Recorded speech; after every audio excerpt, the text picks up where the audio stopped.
January 17, 1945. The Ardennes forest, Belgium. The earth is frozen. Not cold. Frozen. The kind of cold that turns diesel fuel to gel, that makes steel contract and snap, that burns the lungs with every breath. In the pale grey dawn, a line of Panzer IVs and Panthers roll through the skeletal remains of what was once a village. Their tracks crush the frozen mud into powder.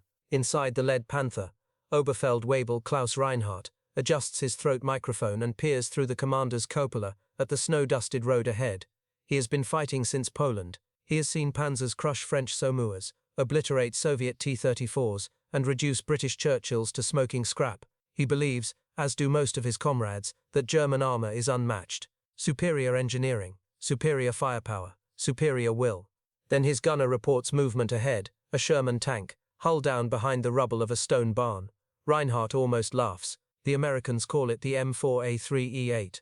The Germans call it something else, das Spielzeug, the toy. He has seen a dozen of them already, their 75mm shells bouncing harmlessly off Panther armor like pebbles thrown against a castle wall. This new variant, equipped with a 76mm gun, is marginally better, but still laughable. The Americans produce them like sausages. Reinhardt thinks, cheap, mass-produced, disposable. 1 Sherman for every Panzer, 2 Shermans, 5 Shermans, it does not matter. Quality will always triumph over quantity. This is what he has been taught. This is what he believes. What Reinhardt does not know, what none of them know, is that the war has already turned, not on the grand maps in Berlin, but in the small invisible spaces where American industry has quietly rewritten the rules of armored warfare. The Sherman tank entered the war as a compromise. It was never meant to be the best tank. It was meant to be good enough, and there were supposed to be so many of them that it wouldn't matter. In 1942, when the first M4s rolled off assembly lines in Detroit, Lima and Schenectady, German tank crews were operating the finest armored vehicles in the world. The Panther, with its sloped frontal armor and long 75mm gun, could penetrate a Sherman's armor at ranges exceeding 2,000 meters. The Tiger I, a rolling fortress weighing 45 tons, was virtually invulnerable from the front. German tankers had every reason to be confident. They had been winning since 19. But wars are not won by superiority alone. They are won by adaptation, by logistics, by the ability to learn faster than the enemy can kill you. And by the winter of 1944, the Sherman had evolved. The M4A3E8, nicknamed the Easy 8 by its crews, was not a revolution, it was a refinement. The same basic hull, the same reliable engine, but equipped with a high-velocity 76mm gun, improved suspension, and most critically, access to a new kind of ammunition, the M93 hyper-velocity armor-piercing round. It was a tungsten-cored dart that could penetrate 150mm of armor at 500 meters, enough to kill a Panther, enough to crack even a Tiger's side armor. The Americans did not announce this. They did not need to. They simply started issuing the ammunition to veteran crews in December 1944, just as the Germans launched their last great offensive in the West. The German tankers did not notice at first. They were too busy mocking the Shermans.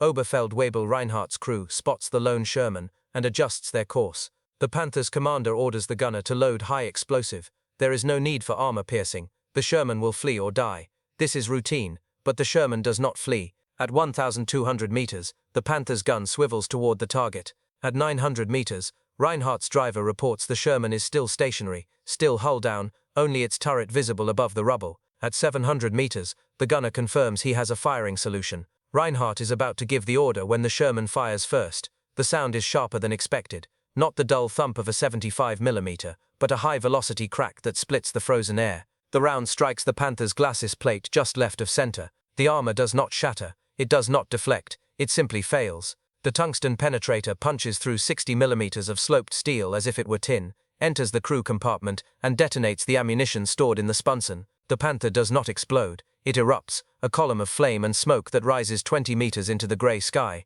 Reinhardt does not have time to scream. He is incinerated instantly along with his crew. The 2nd Panzer IV in line halts. Its commander, Lieutenant Friedrich Weber, cannot believe what he has just seen.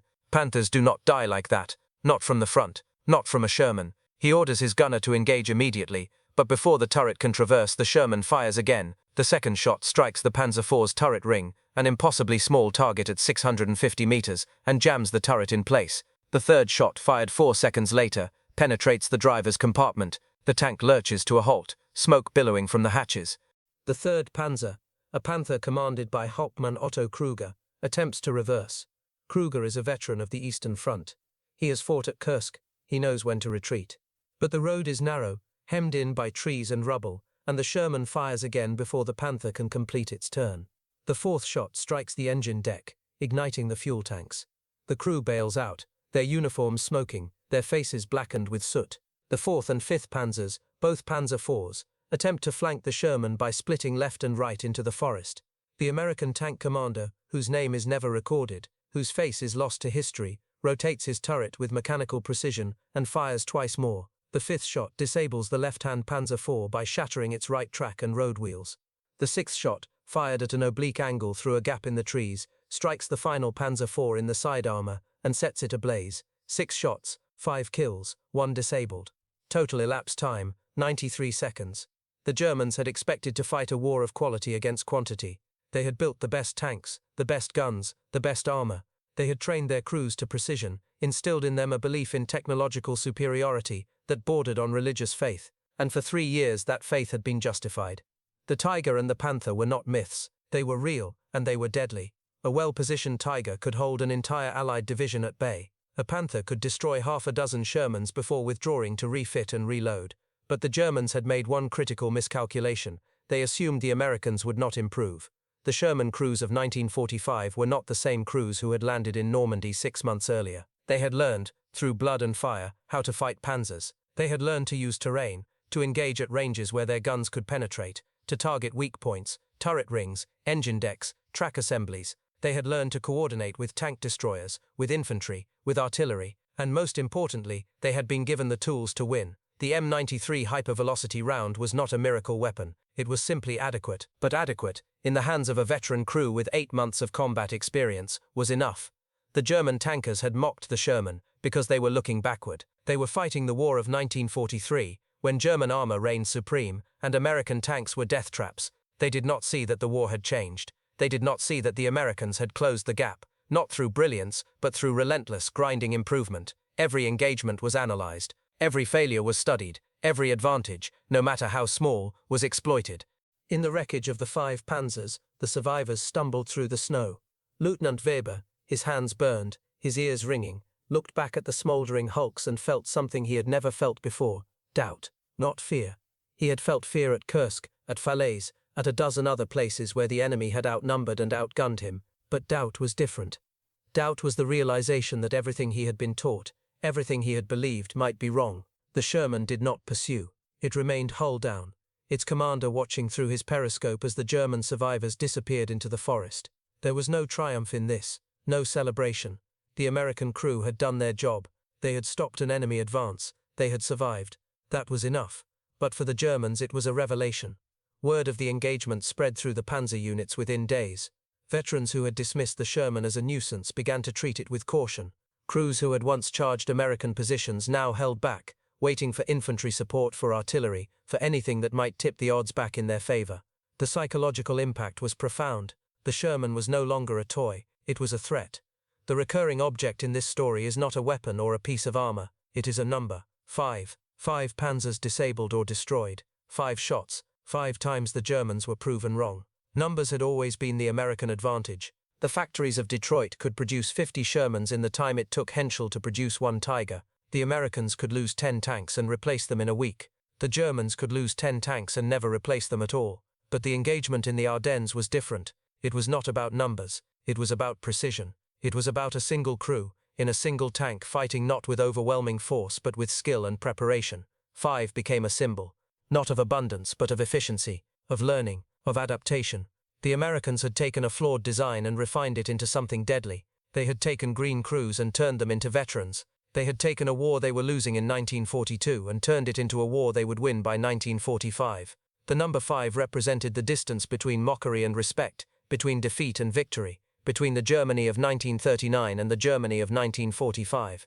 The transformation in German perception was not instantaneous. Even after engagements like the one in the Ardennes, there were commanders who clung to the old certainties. The Panther was still superior. The Tiger was still invincible. The Americans were still inferior.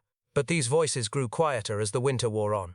By February, German tank crews were operating under a new set of assumptions. Engage the Sherman at maximum range. Never assume your armor will hold. Never assume the Americans will run. Never assume anything. This was the true victory of the Sherman.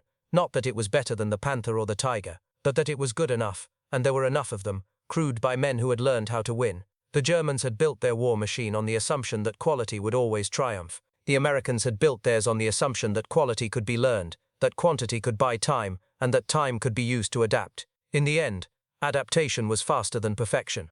By April 1945, the war in Europe was effectively over. The Panzers that had terrorized Europe for 5 years were scattered, abandoned, out of fuel, out of ammunition, out of time. In the forests of Germany, American tank crews rolled past the rusted hulks of Tigers and Panthers, their crews long since fled or killed. The Shermans, battered and scarred, continued forward. They were not beautiful, they were not invincible, but they were still moving. The crew that had destroyed 5 Panzers in 93 seconds was never decorated. Their names were not recorded in official histories. They were reassigned, rotated home, dispersed into the anonymity of peacetime. But their action, and 1,000 others like it, became part of the mythology of the Sherman, the tank that should have failed, but didn't, the tank that was mocked but learned, the tank that represented not superiority, but resilience. Epilogue. There is a photograph, taken in May 1945, of a Sherman crew posing beside their tank somewhere in Bavaria. The tank is covered in scratches, dents and scorch marks. The crew is smiling, but their eyes are tired. They do not look like conquerors. They look like men who have survived. In the background, partially visible, is the wreckage of a Panther. Its gun barrel is bent. Its armor is scorched. It is a monument to a philosophy that failed, the belief that perfection could overcome persistence, that engineering could defeat endurance, that the best would always triumph over the good enough. But wars are not won by the best. They are won by those who learn fastest, who adapt quickest, who refuse to stop moving forward even when the odds are against them. The Sherman was never the best tank of World War II. It was simply the tank that kept fighting when all the best tanks had run out of fuel, run out of crews, run out of time. 5 shots, 5 kills. One lesson: in war it is not the strongest who survive, but the most adaptable, and sometimes adaptation looks like a toy, until it doesn't.